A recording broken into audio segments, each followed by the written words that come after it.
اور ہمیں یہ چیز ساری دنیا کو ریکگنائز کروانی ہے، نہ کہ ہم کسی ملک یا کسی سفیر کے خلاف کھڑے ہو جائیں۔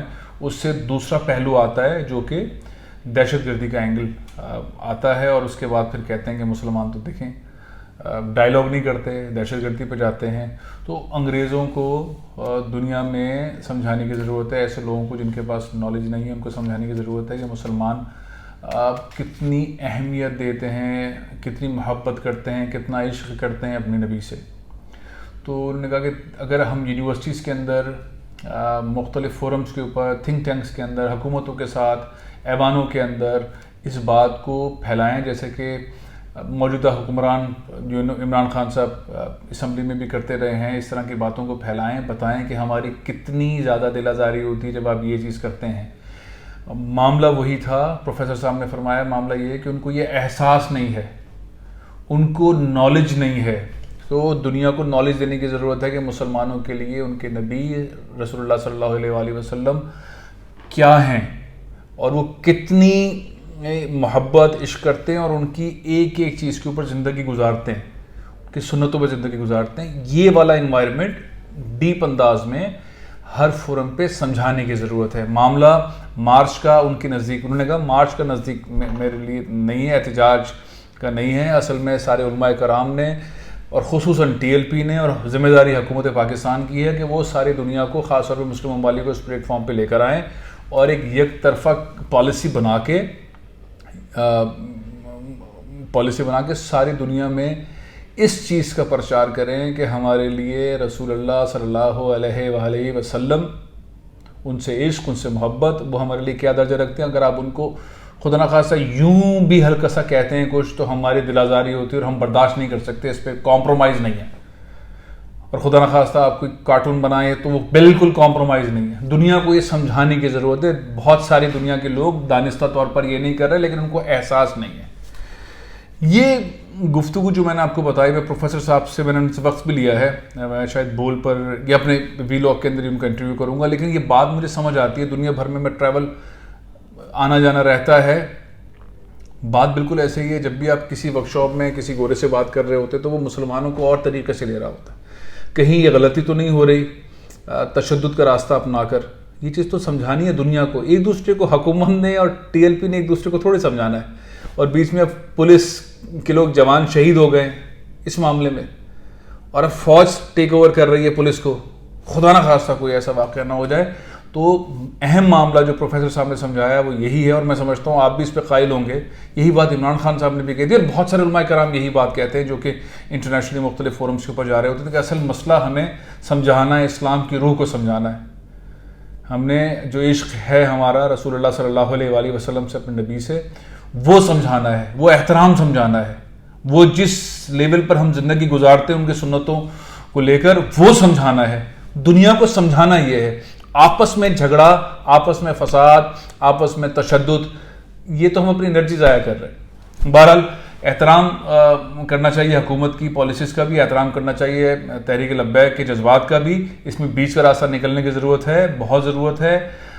تحریک لبیک پاکستان کے رہنماؤں کو لچک کا مظاہرہ کرنا چاہیے، علماء مشائخ جو ہیں ان کو رول پلے کرنا چاہیے، حکومت کی جانب سے بھی بہت محتاط احتیاط رہنی چاہیے، اور اس سلسلے کو ڈیڈ لاک جو ہے اس کو فوری طور پر ختم کرنے کی ضرورت ہے، نہیں تو راستہ بڑا خطرناک ہوگا۔ اور اصل اسائنمنٹ کیا ہے؟ اصل اسائنمنٹ یہ ہے کہ ساری دنیا کو بتانا ہے کہ یہ سارے مسلمان جو ہیں اپنے نبی صلی اللہ علیہ وآلہ وسلم سے بہت محبت اور عشق رکھتے ہیں، اور ان کے خلاف ایک چھوٹی سی بات بھی برداشت نہیں کر سکتے۔ پھر آپ غصے کے اندر اس کو آپ دہشت گردی کہیں، اس میں آپ کچھ بھی کہیں، بل یہ سمجھانے کی ضرورت ہے۔ پروگرام یہ ختم کر رہا ہوں، انشاءاللہ کل پھر حاضر ہوں گا۔ اجازت دیجیے۔ پاکستان زندہ باد۔